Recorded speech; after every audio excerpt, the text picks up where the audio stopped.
Doing well with money isn't necessarily about what you know. It's about how you behave. And behavior is hard to teach, even to really smart people. We often think of investing or personal finance as a math-based field, where data and formulas tell us exactly what to do. But in the real world, people don't make financial decisions on a spreadsheet. They make them at the dinner table or in a meeting room, where personal history, your unique view of the world, ego, pride, and even marketing are scrambled together. In this video, we are exploring the core lessons from Morgan Housel's masterpiece, The Psychology of Money. One of the most profound lessons is that no one is crazy. Your personal experience with money makes up perhaps a microscopic fraction of what's actually happened in the world, but it represents about 80% of how you think the world works. A person who grew up in poverty thinks about risk and reward in a way that a child of a wealthy banker can't fathom. We all make decisions based on the unique experiences we've had in our own lives. When you see someone making a financial choice that looks like madness to you, remember that it likely makes perfect sense to them. Next, we must understand the roles of luck and risk. They are siblings. They are both the reality that every outcome in life is guided by forces other than individual effort. The world is too complex to allow 100% of your actions to dictate 100% of your outcomes. When we see someone succeed, we quickly call it skill, but when we fail, we blame bad luck. The lesson here is simple. Be humble when things go well, and be compassionate with yourself when they go wrong. Focus less on specific individuals and more on broad patterns that lead to success. One of the hardest financial skills to master is getting the goalpost to stop moving. Modern capitalism is incredible at generating wealth, but it is also incredible at generating envy. Social comparison is a battle you can never win. There will always be someone with a bigger house or a faster car. The key is to realize that enough is not too little. There are many things never worth risking, no matter the potential gain. Things like your reputation, your freedom, your family, and your peace of mind. Now, let's talk about the magic of compounding. Warren Buffett is often cited as the greatest investor of all time. While his skill is undeniable, his true secret is time. He started investing when he was 10 years old. If he had started in his 30s and retired in his 60s like a normal person, you would likely have never heard of him. His wealth is a result of staying invested for over 3/4 of a century. Compounding is like a tree. It doesn't look like much for the first few years, but if you give it decades, it grows into something unstoppable. Patience is the ultimate currency in wealth building. There is also a huge difference between getting rich and staying rich.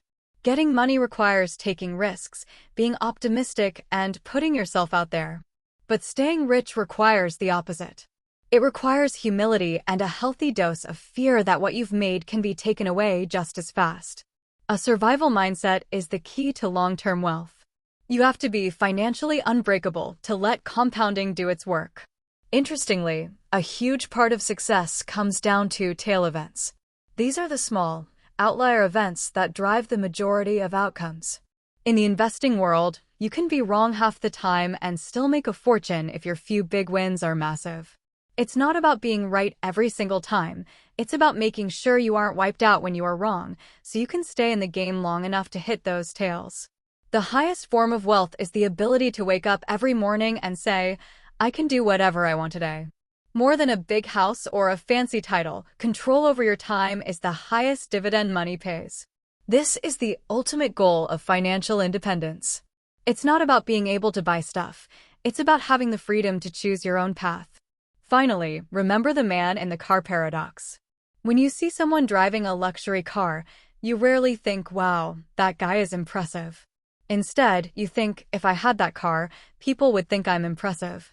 No one is as impressed with your possessions as much as you are. True wealth is what you don't see. It is the money not spent, the cars not purchased, and the watches not worn. Wealth is the flexibility and options you have in the bank. Money is more about psychology than it is about finance. If you can master your emotions, manage your ego, and give compounding the time it needs, you will win the long game. Doing well with money isn't necessarily about what you know. It's about how you behave. And behavior is hard to teach, even to really smart people.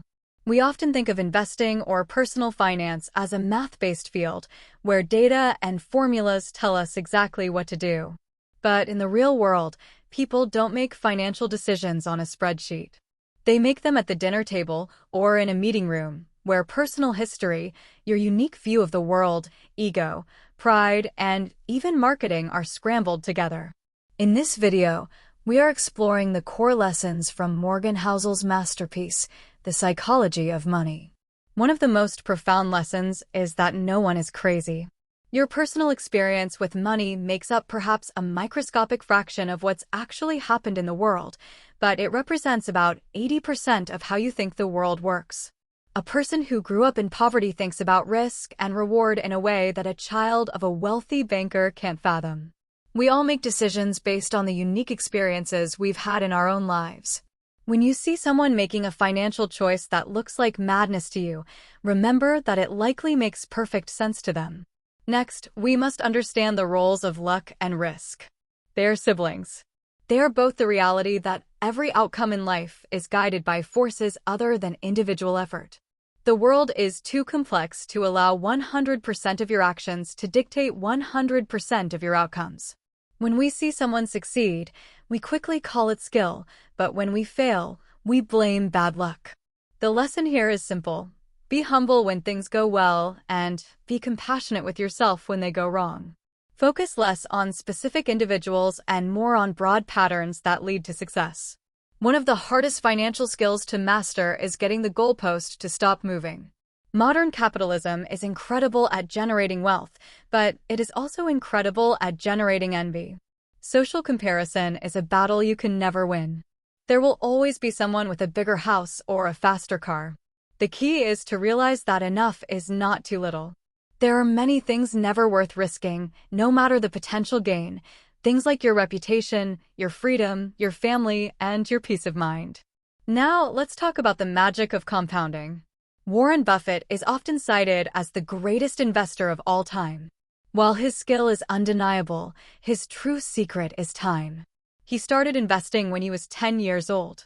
If he had started in his 30s and retired in his 60s like a normal person, you would likely have never heard of him. His wealth is a result of staying invested for over 3/4 of a century. Compounding is like a tree. It doesn't look like much for the first few years, but if you give it decades, it grows into something unstoppable. Patience is the ultimate currency in wealth building. There is also a huge difference between getting rich and staying rich.